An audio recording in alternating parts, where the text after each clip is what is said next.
Well, with all due respect to the teachers, they are overburdened in so many different ways. We ask schools to do so much besides education, right?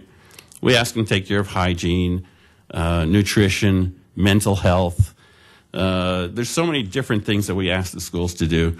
And then we ask teachers to take on yet one more task for which they feel that they're just not given the time. And as you alluded to also, if the bottom line is how students perform on tests, standardized tests, how are you going to test that way for cursive writing? Right? That's a qualitative measurement that does not show up in those ways. And so I think from a teacher's point of view, yes, it may appear to be burdensome.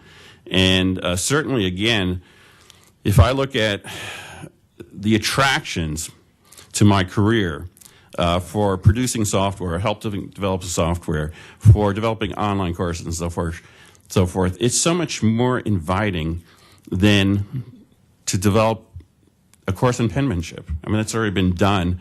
There's nothing new to contribute. I can't really write another book about it or put out software on it or what have you. So I think we want to build in some incentives for the teachers to take this up. Just one more follow-up, please. Go ahead. It wouldn't be, I mean, if a teacher assigns an essay, it's no more work for the teacher to require that it be taught in cursive than in block print, surely. I mean, that doesn't create any more work for them to just, that perpetuates it and reinforces it and doesn't really create any more time for a teacher. Well, actually, there's software. I can have students who send me essays electronically, and I actually have software that will scan that. It'll help me correct their citations. It'll help me do spell check and so forth. The software is pretty slick these days, and actually for the sake of efficiency in grading, it does have that appeal to it, and that I don't think can be denied, and therefore I don't think the argument can be convincingly pitched at that level. I think it needs to be made at other levels, which again, the developmental ones and the ones have to do with not just socialization, but culturalization as well. Okay. Any other members have a question? The Vice Chair has a question. I have learned through other sources those last few years that cursive writing, you can actually write faster than you can print. Is that true?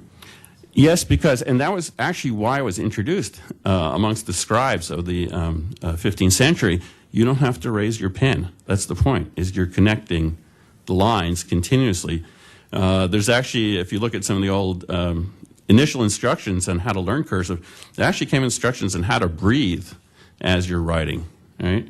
And so it's really the sense of a flow. It's almost like playing a musical instrument rather than up and down, up and down, up and down, and up and down. So yes, in fact, from that point of view, it is, for people who can master it, it flows much easier. Thank you. You're suggesting to me then that if you are interested in music or other things of that nature, then cursive writing would be an aid to you.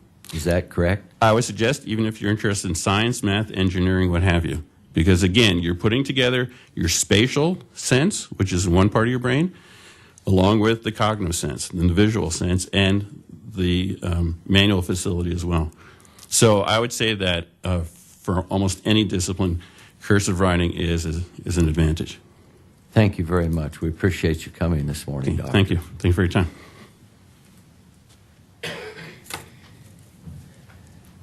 Next on our list of people that wanted to testify is Kathleen Wright.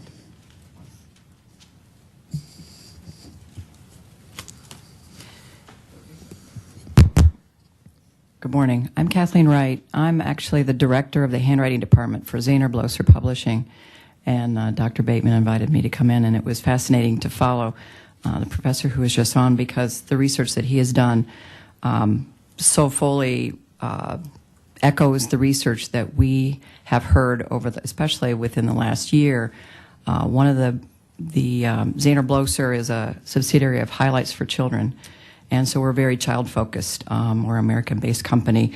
And one of the things that we did last year was to host a research summit in Washington, D.C., where we invited people such as Doctor who just presented to us to talk about the importance of not only penmanship in general or handwriting in general, but cursive in particular. And to just follow up on what what he was saying. We are hearing, and I talk to teachers and I work with teachers and parents across the country and hear concerns about children's handwriting and the decline of instruction beyond second grade and what impact that causes for children long-term, long-range.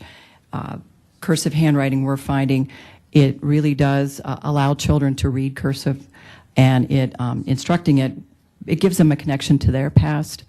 I know that I wouldn't be able to read my grandparents' letters that they had written me over the years if I hadn't had some cursive handwriting instruction.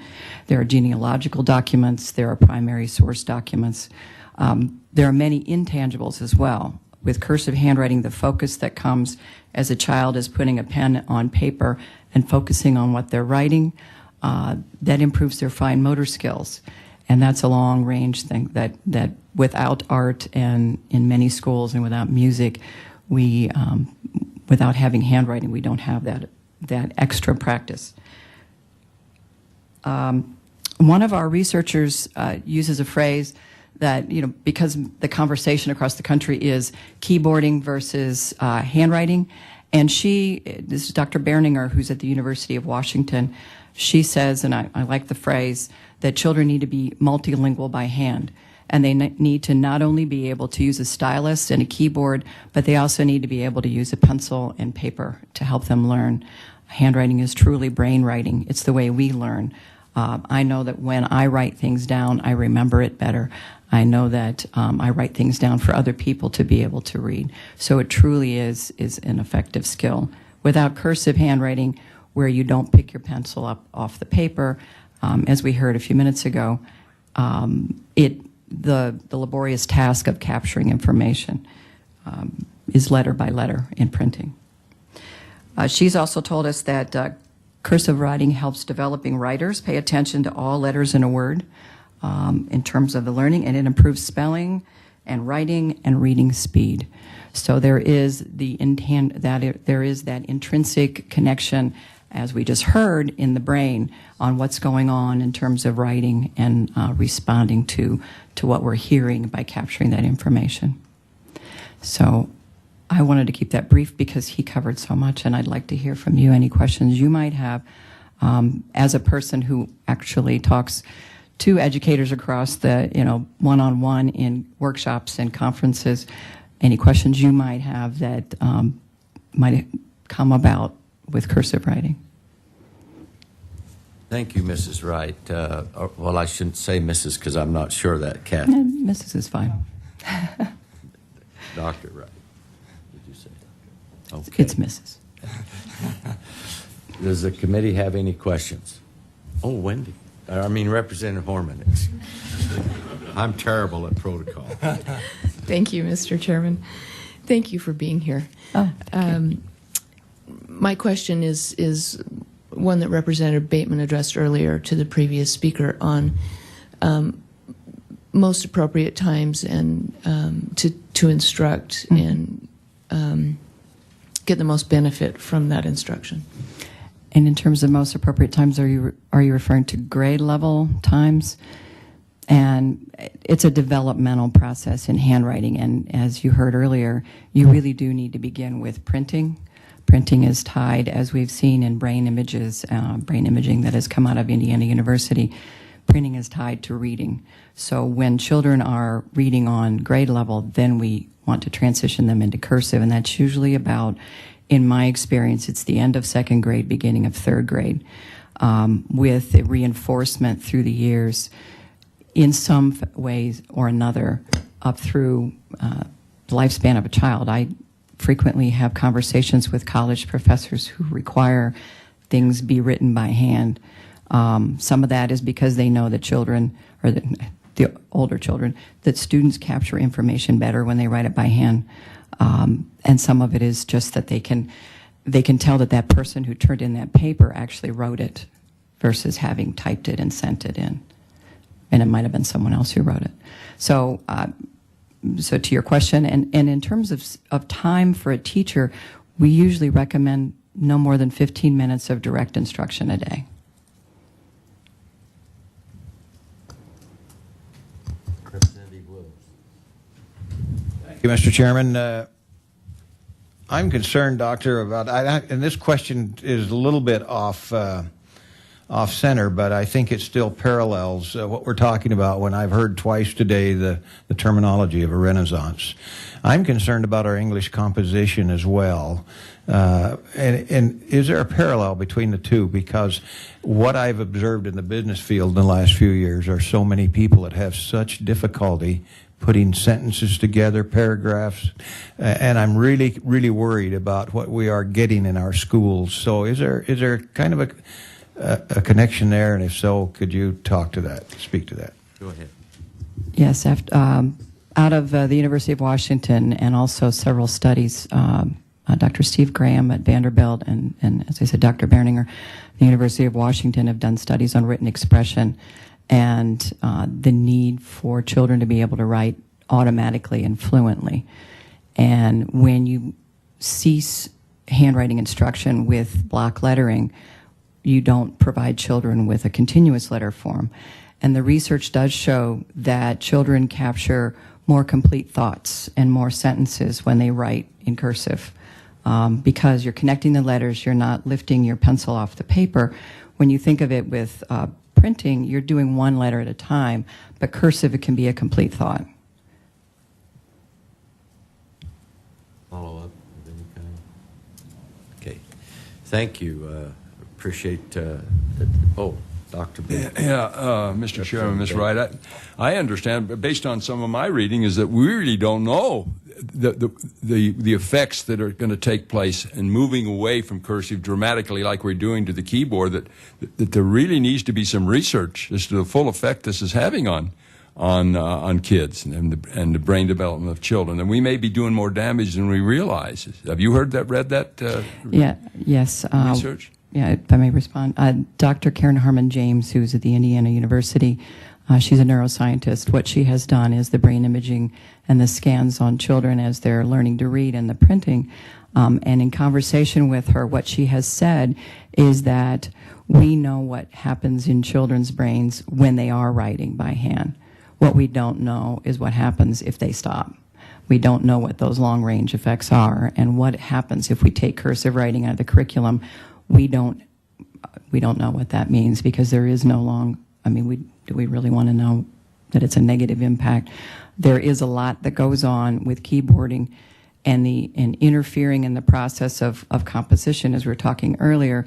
When you think of the complications of using a keyboard, and that the keyboards in general are in uppercase, but most of the writing is done in lowercase, and that shortens the content in it. And yeah, I think the long-range impact for children, we just can't predict that. A couple of questions, if I might, Mr. Chairman. Please. Mr. Chairman, Kathleen, I'm just curious, you've been testifying in Indiana, and they're dealing with the same topic there that we are. What is their proposed standard? What is the talk there in Indiana as to when it should be taught, how long it should be taught in the elementary schools? Essentially, what they're doing is a similar thing that you're doing here, which is to mandate that cursive writing needs to be part of the curriculum, and to, at the very least, begin in third grade and then go up. It needs to be, I mean, it is a motor skill, so it needs to be practiced to become permanent and to become proficient at it, just like a sport or like a musical instrument. So what they're recommending is that they take a look at the curriculum and add it back in, whether it's the beginning of the end of second grade or the beginning of third, but definitely at third grade, cursive should be part of the curriculum, and from then on. Thank you. Thank you, committee. Excuse me.